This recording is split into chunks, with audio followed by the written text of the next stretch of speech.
आजकल एक जैसे ही सीज़न चेंज हो रहा है बहुत ज़्यादा प्रॉब्लम देखा जा रहा है अमूमन स्कूल गोइंग बच्चों में वायरल इन्फेक्शंस, एपिसोडिक डायरिया, कफ, फ्लू, इम्यूनो कॉम्प्रोमाइज्ड जो है वो बच्चे। तो इस हवाले से आज हम बात करेंगे कि आजकल जैसे वेदर चेंज हो रहा है, जो बच्चे ख़ास तौर इम्यूनो कॉम्प्रोमाइज्ड हैं तो उनको वायरल इन्फेक्शंस इतने ज़्यादा क्यों हो रहे हैं, एपिसोडिक डायरिया क्यों हो रहा है और किस तरह से हम इन सारी चीज़ों से जो है वो बच सकते हैं और किस तरह आपने इस टाइम में अपने बच्चों की न्यूट्रिशनल मैनेजमेंट करनी है। तो सबसे पहले हमारे पास जो है वो एक चीज़ जानना बहुत अहम है। पीडियाट्रिक न्यूट्रिशन में जो बच्चे होते हैं, छोटे बच्चे होते हैं 2 साल से कम, वो जो बच्चे होते हैं वो वल्नरेबल ग्रुप में आते हैं और बच्चों की क़ुव्वत मुदाफ़ियत थोड़ी कम होती है। अब जब उनकी क़ुव्वत मुदाफ़ियत आपकी जितनी कम होगी, आपका अपना डिफेंस सिस्टम जितना कम होगा, उतना आपसे जितनी भी एक्सटर्नल एनवायरनमेंट में डिफेंस वाली चीज़ें हैं उनसे आप जो है वो लड़ नहीं पाएंगे और आप पे वो फ़ौरन अटैक कर देंगे और एक बीमारी या एक वायरल इन्फेक्शन की जो है वो सूरत अख्तियार कर लेंगे। तो इस वजह से सबसे ज़्यादा ज़रूरी ये है कि इस सारी चीज़ में आपने मेजरली जिस चीज़ पे काम करना है वो है इम्यूनिटी। अपने जो आपके बच्चे हैं, स्कूल गोइंग किड्स हैं या फिर उससे छोटे बच्चे हैं, उनमें इम्यूनो कॉम्प्रोमाइज़ बच्चों को नहीं होने देना। अब बच्चे इम्यूनो कॉम्प्रोमाइज़ कैसे नहीं हो सकते? आप अपने बच्चों की न्यूट्रिशन जो है उसको बहुत ज़्यादा ठीक रखें।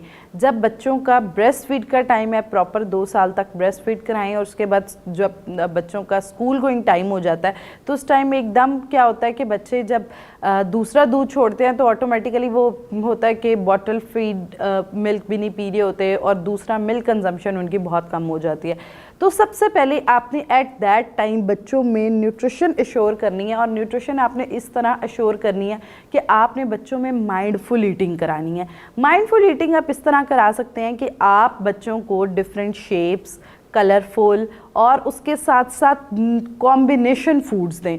फॉर एग्जांपल आप क्या कर सकते हैं, बच्चों को कंप्लीट प्रोटीन जो है वो दे सकते हैं। आप एनिमल प्रोटीन दें, प्लांट बेस्ड, आप शामी कबाब की सूरत में उन्हें दे सकते हैं। दूध जो है वो आप दे सकते हैं, उसके साथ साथ उन्हें कोई अंदर फ्रूट ऐड कर दें कि वो फ्रूट पे चला जाए और साथ दूसरी चीज़ भी। उसके अलावा कार्ब्स और प्रोटीन का बेहतर कॉम्बिनेशन बना सकते हैं। कीमे वाले चावल बना, पास्ता दे रहे हैं तो पास्ता होल व्हीट का हो, बहुत कम पास्ता हो और अंदर बहुत सारी जो है वो कलरफुल वेजिटेबल्स हो, चिकन हो और आप अंदर चीज़ ऐड कर सकते हैं। इससे क्या होता है कि बच्चों की न्यूट्रिशनल वैल्यू बहुत ज़्यादा ठीक रहती है। मोस्टली क्या होता है, स्कूल गोइंग जो बच्चे होते हैं एक तो पानी का इंटेक बहुत कम कर रहे होते हैं, तो इस वजह से भी उनको डायरियल इन्फेक्शन, डिहाइड्रेशन बहुत ज़्यादा हो जाती है। तो कोशिश आपने ये करनी है कि बच्चों को हाइजीन प्रैक्टिसेस के साथ साथ आप बच्चों की हाइड्रेशन का ख्याल रखें। बच्चों को जो है वो आप फ्रेश फ्रूट्स जूसेस दें बग़ैर चीनी के। उसके अलावा जो है वो फ्रेश फ्रूट्स का इस्तेमाल कराएं। वाटर बेस्ड फूड्स भी दें जो है पानी के, ताकि उनके अंदर जो वाटर कंटेंट है वो बहुत अच्छे तरीके से बेहतर हो जाए। अब जो बच्चे जैसे स्कूल स्टार्ट होता है, थोड़े दिन गुजरते हैं, बार बार बीमार हो जाते हैं, उन्होंने क्या करना है? जो बच्चे बार बार बीमार हो जाते हैं उनको आपने ORS का पानी या फिर जो है वो कैल्शियम की कोई भी जो है वो गोली दे के, वो चूसने वाली गोलियां होती हैं हमारे पास मुख्तलिफ by the recommendation of nutritionist, आप अपने बच्चों को वो दे सकते हैं। और ख़ास तौर पे अगर बच्चों का टीथिंग टाइम है तो उस टाइम पे बच्चों में इन्फेक्शन बहुत ज़्यादा देखे जाते हैं। तो कोशिश ये करनी है कि टीथिंग टाइम में हमने क़ुव्वत मुदाफ़ियत का ख़ास ख्याल रखना है और बच्चों की न्यूट्रिशनल वैल्यूज़ जो हैं उन्हें एश्योर करना है। अपनी डाइट में carbohydrates, proteins, fats, fruits and vegetables और डेयरी, ये 5 फूड ग्रुप्स लाजमी शामिल करने हैं। इनको आप कॉम्बिनेशन के साथ भी दे सकते हैं, सिंगल भी दे सकते हैं। मेजरली जब बच्चों का ये वाला टाइम आता है तो क्या होता है कि बच्चों के अंदर आयरन की कमी बहुत ज़्यादा देखी जाती है। तो उसके अलामात आप इस तरह देख सकते हैं, बच्चे को रात को ठीक नींद ना आना, टांगों में दर्द रहना, हर टाइम आपका बच्चा थकावट का जो है वो कंप्लेन करता है। तो उस चीज़ में कोशिश करें कि आप 3 खजूरें बच्चों को डेली बेसिस पे जो है वो दें। उसके साथ साथ ग्रीन लीफी वेजिटेबल्स जो हैं उनका आपने इस्तेमाल मैक्सिमम कराना है। उसके अलावा वो बच्चे जिनको एपिसोडिक डायरिया बहुत ज़्यादा हो जाता है, कुछ दिन गुजरते हैं डायरिया हो गया और उसके साथ साथ उनका वेट बहुत ज़्यादा श्रेड हो गया, आजकल जैसे बहुत ज़्यादा देखा जा रहा है, उसमें आपने कोशिश ये करनी है कि बच्चों को रिस्ट्रिक्ट डाइट नहीं देनी कि जी ये बच्चे का बंद कर दिया, या खाना देना है बच्चे को बहुत ज़्यादा देना है। इसकी वजह से भी क्या होता है कि जब हम रिस्ट्रिक्ट डाइट देते हैं या फिर हम लोग जो है वो दूसरी तरफ बच्चों को ओवर ईट कराते हैं, तो उसकी वजह से बच्चों की गट जो है वो कॉम्प्रोमाइज़ हो जाती है। तो बच्चों की गट जो है वो आप लोगों ने कॉम्प्रोमाइज़ नहीं होने देनी।